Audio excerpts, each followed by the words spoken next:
সময় কত দ্রুত চলে যায় মা। তোমার সেই দুষ্টু ছেলেটা এখন কত বড় হয়ে গেছে, আর তুমিও পেরিয়েছ 50টি বসন্ত।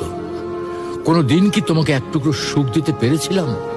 কেবলই মনে পড়ে তোমার সঙ্গে বিনা কারণে রাগ করে কথা বলার মুহূর্তগুলোর কথা। মা, মা, আমি ছোট, অবুঝ আমি তোমার কাছে।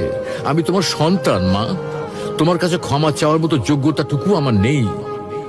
সন্তানরা হলো ধারালো চাকুর মতো, না চাইলেও মায়েদের কষ্ট দেয়, আর মায়েরা তাদের ক্ষমা করে দেয়।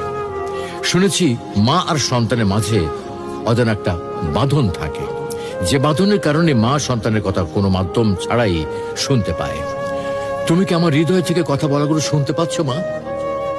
মা, তোমাকে খুব মনে পড়ে মা। তোমাকে অনেক অনেক বেশি ভালোবাসি মা। দুনিয়ার সবকিছু বদলাতে পারে, কিন্তু মায়ের ভালোবাসা কখনো বদলাবার নয়।